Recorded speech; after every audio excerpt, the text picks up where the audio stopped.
Hi friends, welcome to my channel. ఈరోజు మనం 6th క్లాస్లో పటల అధ్యయనం గురించి నేర్చుకున్నాం కదా. దాని కంటిన్యూషన్గా 7th క్లాస్లో వివిధ రకాల పటాలను అర్థం చేసుకోవడం అనే పాఠం గురించి నేర్చుకుందాం. కొన్ని ప్రాంతాల్లో పటాలు అనేవి ఏ విధంగా ఉంటాయంటే చాలా రకాలుగా ఉంటాయి. ఎలాగంటే భౌతిక పటాలు, రాజకీయ పటాలు, త్రిమితీయ పటాలు అలాగా. సో మనం నివసించే ప్రపంచంలో అనేక భౌతిక అంశాలు ఉంటాయి. లైక్ పర్వతాలు, కొండలు, సముద్ర తీరాలు, ఎడారులు, వీటన్నిటిని భౌతిక పటాలు అంటారు. కొన్ని రకాల ప్రజలు కొండలపైన ఉంటారు. కొందరు కొండ ప్రాంతాల్లో నివసించే ప్రజలు, వాళ్ళ జీవన విధానాలు ఏ విధంగా ఉంటాయనేది పటాల ద్వారా కూడా తెలుసుకోవచ్చు. పటాలను ఆధారంగా చేసుకొని ఇలాంటి విషయాలు నేర్చుకోవచ్చు.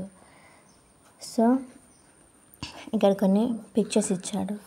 కర్ణాటక పశ్చిమ కనుమల్లో సతత హరితారణ్యాలు, దక్షిణ అమెరికా బ్రెజిల్ దేశంలోని కొకోనా బీచ్, ఆఫ్రికా ఖండం లిబియా దేశంలో సహారా ఎడారి, అంటార్క్టికా పూర్తిగా మంచుతో కప్పి ఉన్న ఖండం.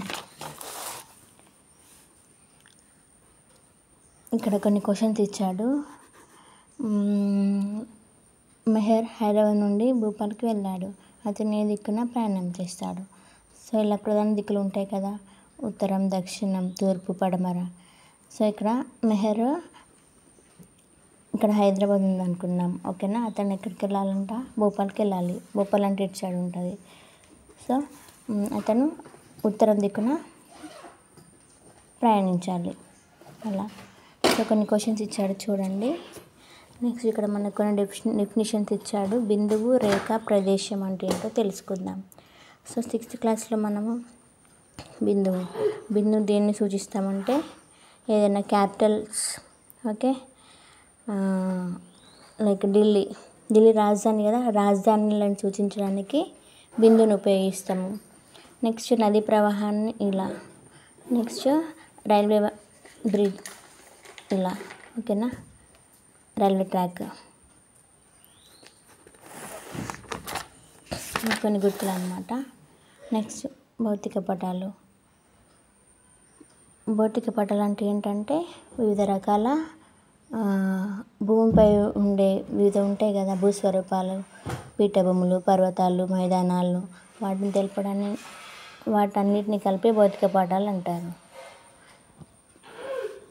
సో ఈ భౌతిక పటాలు వివిధ ప్రాంతాలను, ఎత్తులను కూడా సూచిస్తాయి.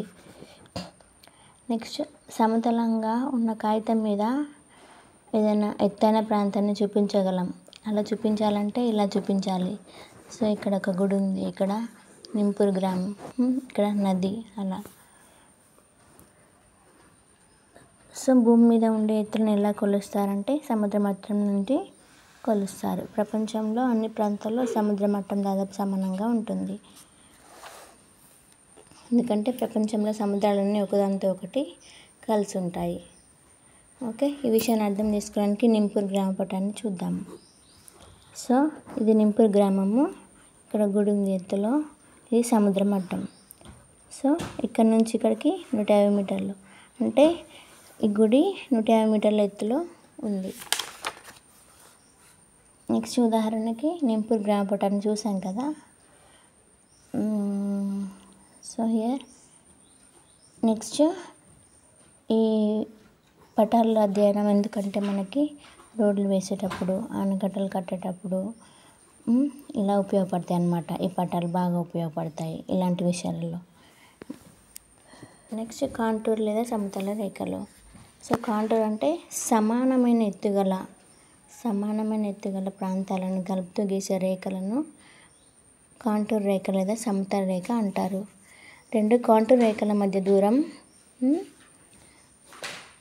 ఆ భూమి స్వరూపంపై ఆధారపడి ఉంటుంది. భూమి వాళ్ళు ఎత్తుగా ఉందనుకో కాంటూర్ రేఖలు దగ్గరగా ఉంటాయి.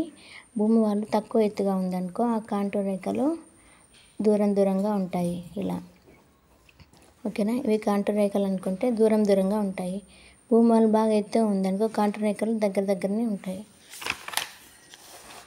నెక్స్ట్ సముద్ర ఉపరితలంపై